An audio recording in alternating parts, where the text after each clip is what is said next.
نحمد الله ونصلي ونسلم على رسول الله وعلى آل رسول الله وعلى أصحاب رسول الله وعلى أولياء رسول الله وعلى عرفاء رسول الله. أما بعد، فأعوذ بالله من الشيطان الرجيم. بسم الله الرحمن الرحيم. يا أيها الذين آمنوا آمنوا بالله ورسوله. صدق الله العظيم وبلغنا رسوله النبي الكريم الأمين ونحن على ذلك لمن الشاهدين والشاكرين والحمد لله رب العالمين. حمد و ثنا کے بعد جیسا کہ معلوم ہے کہ حسب سابق آج کے جمعۃ المبارک کے خطاب کا عنوان بھی نماز کی اہمیت اور نماز کی افادیت ہے.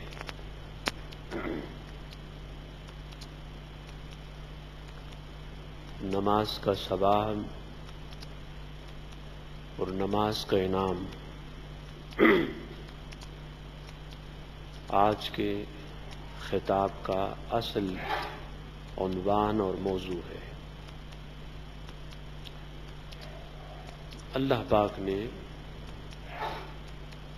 قرآن کریم فرقان حمید میں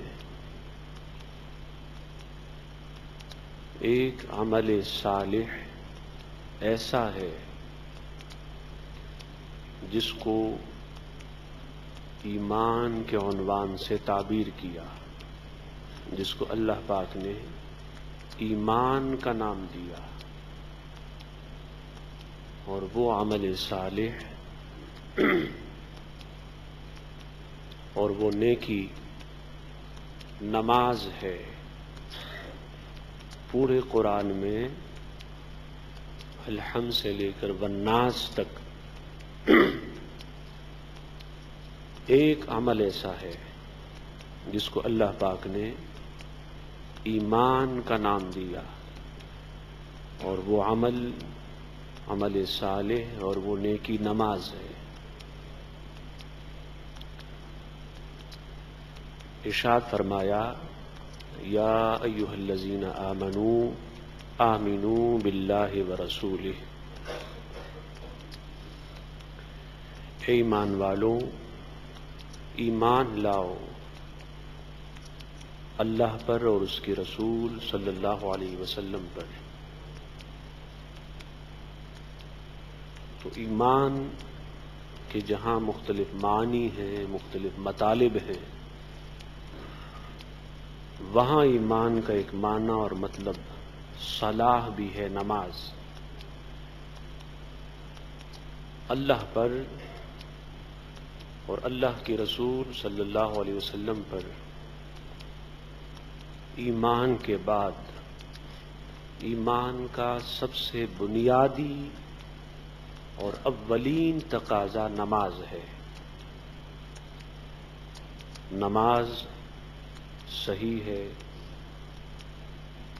اور نماز نام اعمال میں لکھی ہوئی ہے تو انسان کامیاب ہے. نماز صحیح نہ ہو یا پھر نام اعمال کی کتاب نماز سے خالی ہو تو انسان پھر دونوں جہانوں میں ناکام ہے. نماز سے انسان اس جہاں میں بھی کامیاب ہوتا ہے اور کل قیامت کے دن اس جہاں میں بھی کامیاب ہوگا۔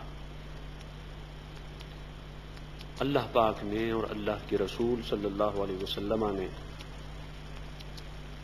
جہاں آخرت کے اور قیامت کے دن کے فوائد اور برکات نماز کی بیان کی، تو وہاں اس جہاں اور فانی دنیا کی نماز کی برکات، اس کی سعادات، اس کے فوائد اور بینیفٹس کو بھی مینشن کیا۔ نمازی دونوں جہانوں میں کامیاب ہے اور مراد تک پہنچنے والا ہے، اور بے نمازی دونوں جہانوں میں ناکام اور نقصان اٹھانے والا ہے۔ چنانچہ میں نے آج نماز کی اہمیت، افادیت، انعام اور ثواب کے حوالے سے ایک طویل ترین حدیث کا انتخاب کیا کہ جس میں جہاں نماز کے اس جہان کے فضائل اور برکات ہیں، وہاں اس دنیا اور اس جہاں کے فضائل اور برکات کا بیان بھی ہے، تاکہ آپ یہ جانیں کہ نماز سے فقط آخرت نہیں سنورتی، دنیا بھی سنورتی ہے۔ نماز فقط آخرت نہیں بناتی، دنیا بھی بناتی ہے۔ نماز فقط آخرت کی کامیابی کی گارنٹی اور ضمانت نہیں ہے، اس دنیا کی کامیابی اور اس دنیا کی کامرانی کی ضمانت اور گارنٹی بھی نماز ہے۔ آج انسانی معاشرہ، ہیومن سوسائٹی، مختلف پرابلمز اور ڈیفیکلٹیز، مختلف مسائل اور مختلف مشکلات سے دوچار ہے۔ میں منبر رسول پر بیٹھ کر آپ کو دعوے سے بتاتا ہوں کہ اگر ہمارے سوسائٹی میں بسنے والے سب نمازی ہو جائیں، متقی اور پرہیزگار، نیک و صالح، شریعت اور سنت کے پابند ہو جائیں، تو ہر پرابلم سوسائٹی کا ختم ہو جائے گا۔ نماز سلوشن ہے سوسائٹی کے ہر پرابلم اور ہر ڈیفیکلٹی کا۔ نماز میں سب کچھ ہے، نماز میں دنیا بھی ہے، آخرت بھی ہے۔ نماز میں یہ جہاں بھی ہے، وہ جہاں بھی ہے۔ جو آپ چاہتے ہیں وہ نماز میں ہے، جو آپ چاہتے ہیں وہ نماز میں ہے۔ آپ کے جسم کی بیماری ہو، علاج نماز ہے۔ روح کی ہو، نماز علاج ہے۔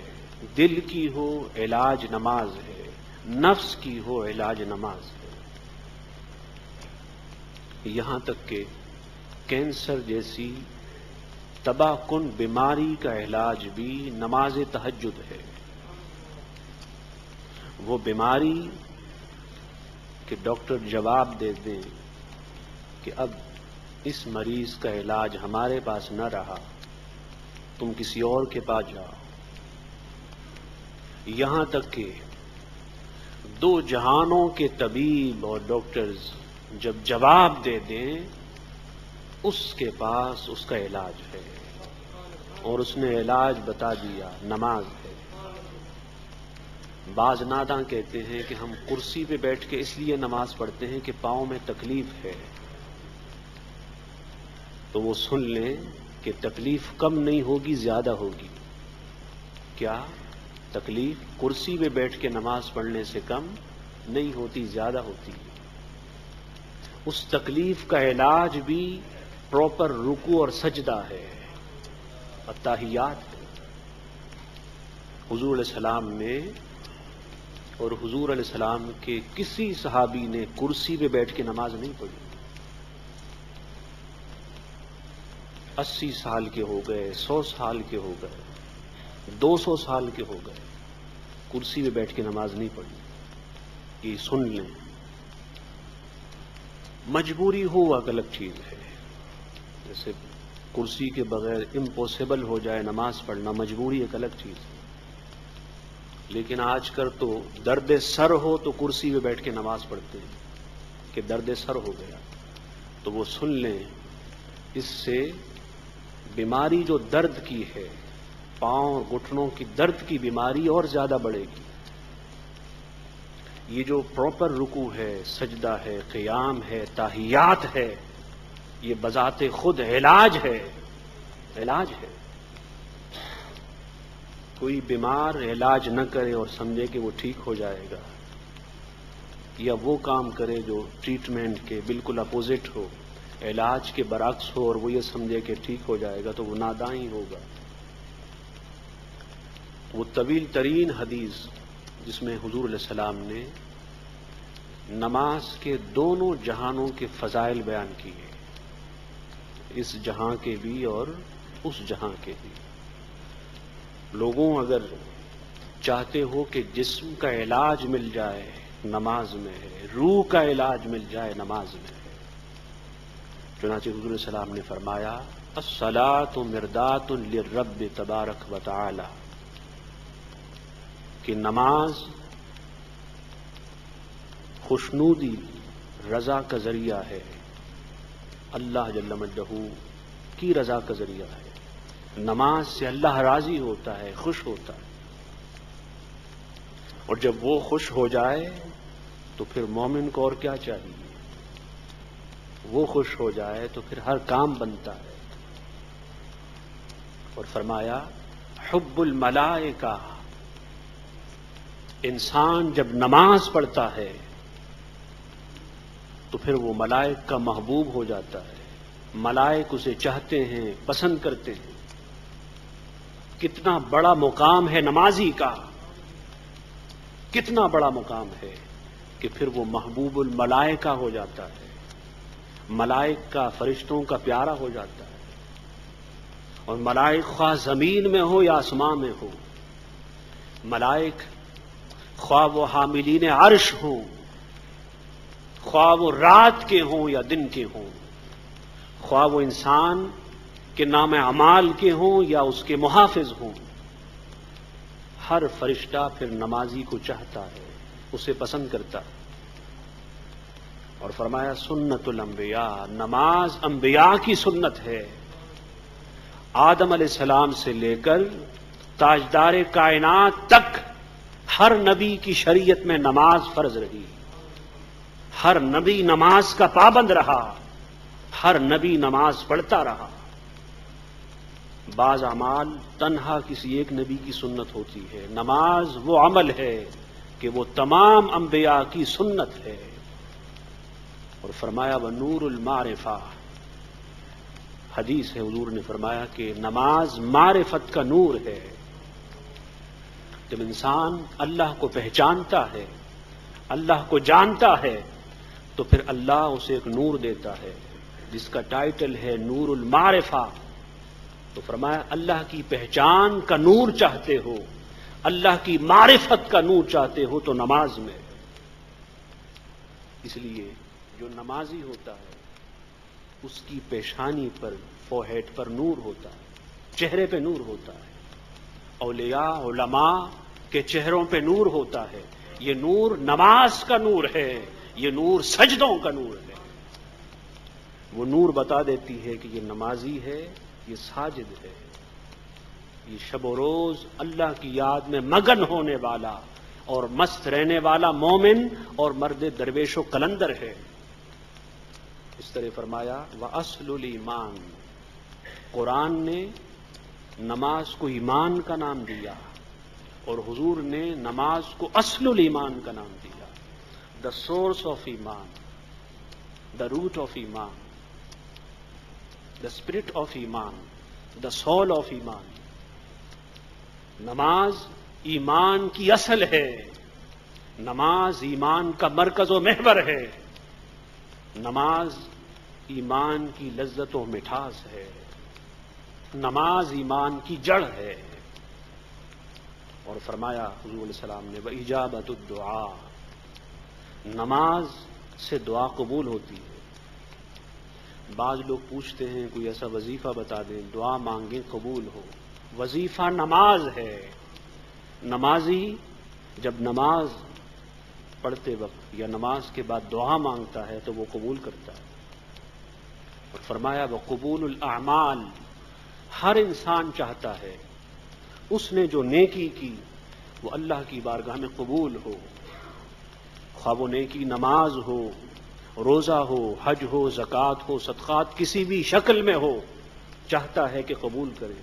تو فرمایا اگر چاہتے ہو کہ تمہاری نیکیاں قبول ہوں تو نماز کے پابند ہو جاؤ۔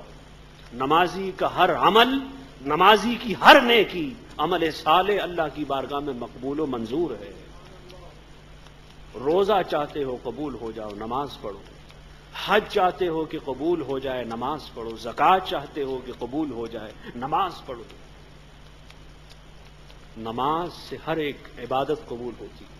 اور فرمایا وَبَرْكَةٌ فِي الرِّزْقِ، بہت سارے لوگ آتے ہیں کہ حضرت برکت نہیں ہے روزی میں، کماتے خوب ہیں، میں بھی کماتا ہوں، بیوی بھی، بچے بھی، سب کما رہے ہیں، برکت نہیں ہے۔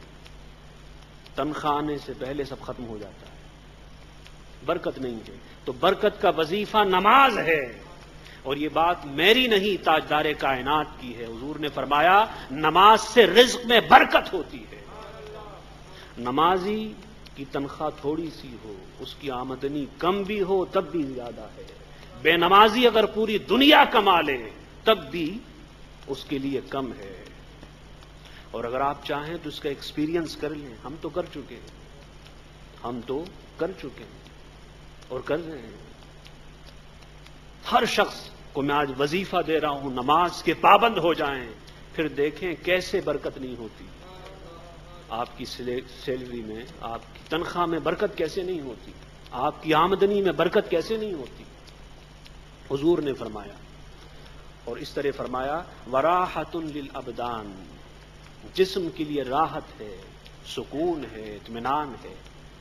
بعض لوگوں کو تکلیف ہوتی ہے، پورے جسم میں درد رہتا ہے، ڈاکٹروں کے پاس جاتے ہیں، دواؤں سے کچھ نہیں ہوتا، دردوں کا علاج بھی نماز ہے۔ فرمایا اگر چاہتے ہو کہ بالکل فریش ہو جاؤ، تر و تازہ ہو جاؤ تو نماز پڑھا کرو، اور تہجد کی نماز پڑھ کے آپ دیکھیں کہ آپ کا جسم پورا دن کیسے پرسکون ہوتا ہے، پر اطمینان ہوتا ہے۔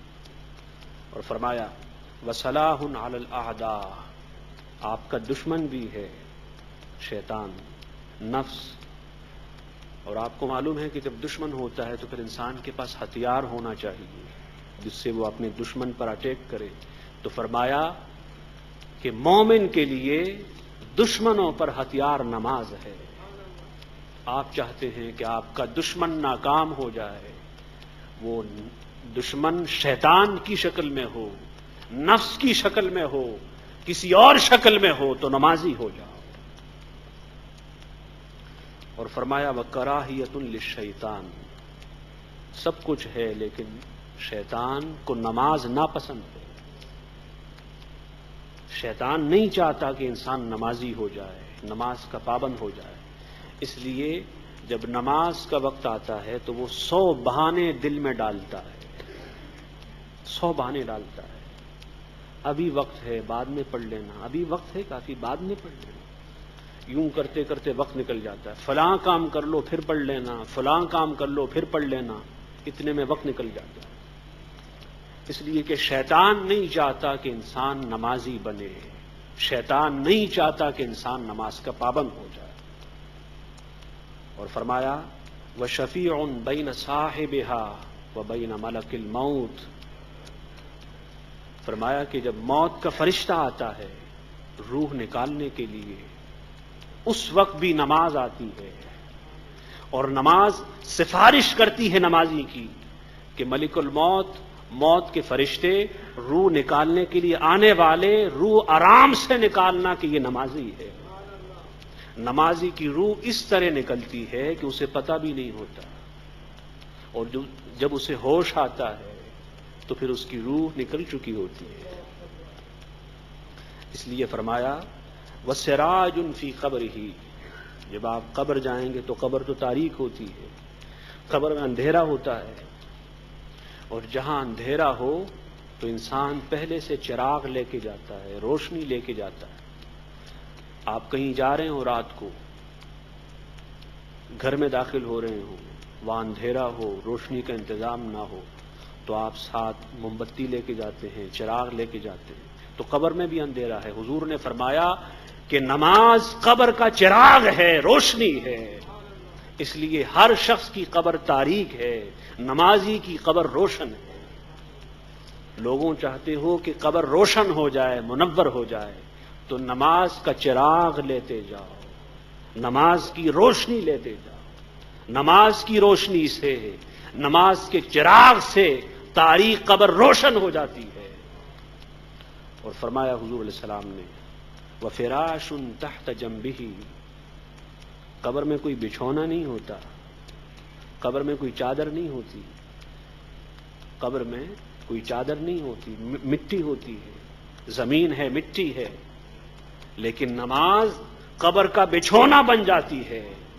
عام لوگ زمین پہ سوتے ہیں، اور نمازی نماز کے بچھونے اور مصلے پہ سوتا ہے.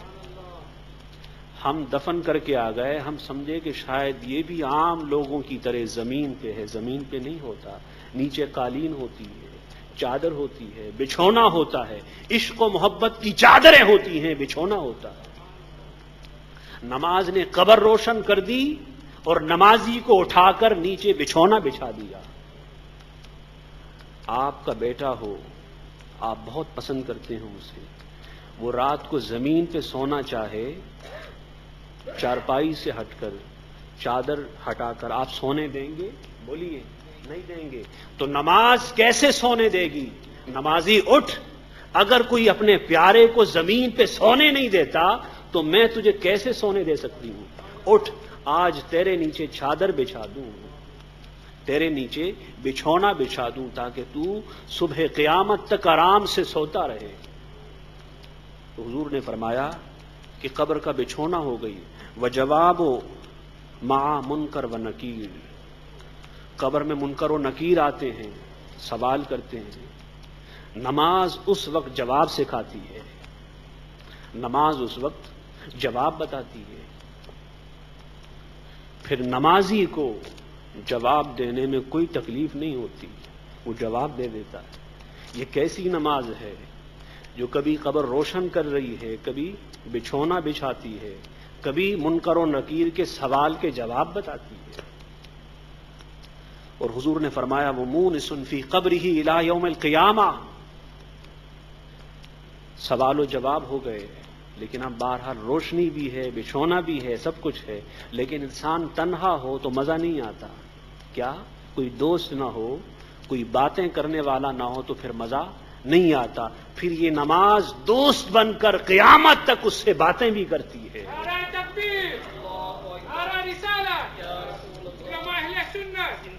اس کا دل بھی بہلاتی ہے، اس کا دل بھی بہلاتی ہے، اور کہتی ہے تاریخ قبر میں آنے والے گھبرا نہ جانا، میں قیامت تک تیرے ساتھ ہوں. ٹائم ہو گیا اور حدیث کا ایک ٹکڑا باقی ہے، انشاءاللہ اگلے جمعے کو اس پہ خطاب ہوگا. وما علینا الا البلاغ. صلى الله عليه وسلم من يوم الجمعة الصلاة